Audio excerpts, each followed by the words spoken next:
Welcome to elite recipes. நம்ம இன்னைக்கு எண்ணெய் வாழைக்காய் பொரியல் எப்படி செய்கிறதுன்னு பார்க்க போகிறோம். எண்ணெய் வாழைக்காய் செய்வதற்கு தேவையான பொருட்கள்: 2 வாழைக்காய் எடுத்திருக்கேன், மஞ்சத்தூள், உப்பு, தண்ணி மிளகாத்தூள், கருவேப்பிலை, சோம்பு, சீரகம். இப்போ 2 வாழைக்காய்க்கு தோல் சீவி கட் பண்ணணும்.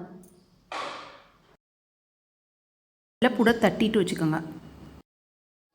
இப்போ வாழைக்காய் தோல் சீவி கழுவியாச்சு. இதை கட் பண்ணுவோம். நடுவில் இப்படி கட் பண்ணுங்க.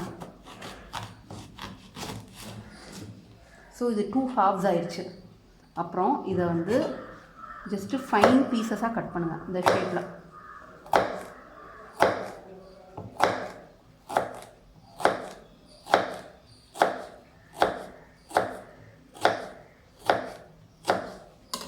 ஸோ இந்த மாதிரி ஃபைன் பீசஸாக இருக்கணும். இந்த பாருங்கள், இப்படி ஃபைன் பீசஸாக இருக்கணும். இந்த ஷேப்பில் இப்படி ஃபைனாக இருக்கணும், ஃபைன் பீசஸாக. இந்த ஃபுல் வாழைக்காயையும் கட் பண்ணிடலாம்.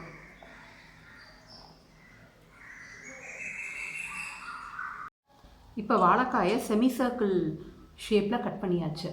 இந்த மாதிரி மெல்லிசாக. இதை நீங்கள் தண்ணிக்குள்ளே ஊற போட வேண்டாம். தண்ணிக்குள்ளே ஊற போட்டிங்கன்னா நம்ம குக் பண்ணும்போது வாழைக்காய்லாம் உடஞ்சிரும். ஸோ இதை கட் பண்ணதுக்கப்புறமா இதுக்கு தேவையான சில்லி பவுடர், சால்ட்டு, மஞ்சத்தூள், இதை நல்லா அப்படி மிக்ஸ் பண்ணி விட்டுருங்க. அப்போ வாழைக்காய் கருத்து போகாமல் இருக்கும். இதை நீங்கள் மிக்ஸ் பண்ணிவிட்டு கூட நீங்கள் அப்புறமா கூட நீங்கள் சமைச்சிக்கலாம். பட் மிக்ஸ் பண்ணாமல் விட்டிங்கன்னா வாழைக்காய் கருத்து போயிடும். ஸோ இதை நல்லா மிக்ஸ் பண்ணி வச்சுருங்க. இப்போ ஸ்டவ் ஆன் பண்ணுங்கள். ஒரு 7 or 8 டீஸ்பூன்ஸ் ஆயில் ஊற்றுங்க.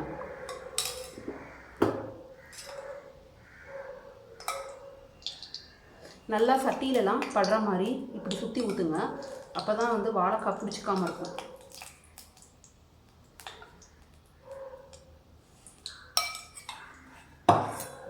இப்போ இந்த சோம்பு சீரகத்தை போடுங்க.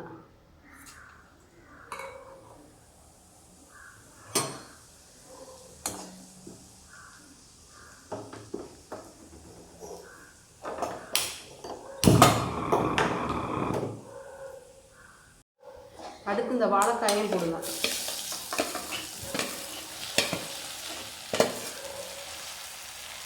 நீங்கள் காரத்துக்கு தகுந்தாப்புல மிளகாத்தூள்லாம் போட்டுக்கலாம். இது தயிர் சாதத்துக்கு நல்லாயிருக்கும். நம்ம எங்கேயாவது வெளியூருக்குலாம் போகிறோம்னா பேக் பண்ணி எடுத்துகிட்டு போகலாம். ஸ்கூல் ஆஃபீஸ்க்கெலாம் பேக் பண்ணி கொடுக்கலாம். வாழைக்காய் பொதுவாக எல்லாருக்குமே பிடிக்கும்.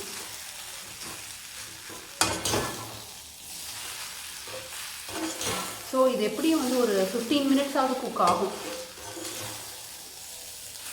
நல்லா அப்படி கிண்டி விட்டு வேக விடுங்க. வாழைக்காய் உடையாமல் பார்த்துக்கணும். வெள்ளைப்பூடை தட்டிட்டு வாழைக்காயோடு சேர்த்துக்கோங்க. நல்லா வாசம் வரும். வெள்ளைப்பூடு போட்டால் தான் டைஜஷனுக்கும் நல்லது. கருவேப்பிலையும் போட்டுருங்க.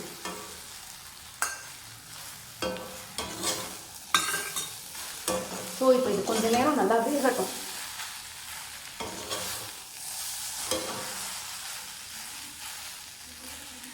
கொஞ்ச நேரம் வேகும் போதே நல்லா வெள்ளைப்பூடு ஸ்மெல் வரும். சப்போஸ் இப்போ ரொம்ப ட்ரையாக தெரிஞ்சுது, எண்ணெய் பத்தாத மாதிரி தெரிஞ்சுதுன்னா பேன் ஏற்கனவே ரொம்ப ஹீட்டாக தான் இருக்குது. ஸோ அதனால் ஓரத்தில் லைட்டாக அப்படி எண்ணெய் விட்டுக்கோங்க. ஜஸ்ட் 1 or 2 டீஸ்பூன்ஸ் எனஃப், அவ்வளோதான். கொஞ்சம் ட்ரைனஸ் கொடுக்காமல் இருக்கும். கொஞ்சம் நேரம் இப்படி மூடி போட்டு வேகட்டும். அப்பப்போ திறந்து கிண்டி விட்டுக்கோங்க. இப்போ பாருங்கள், வாழைக்காய் நல்லா வெந்துருச்சு.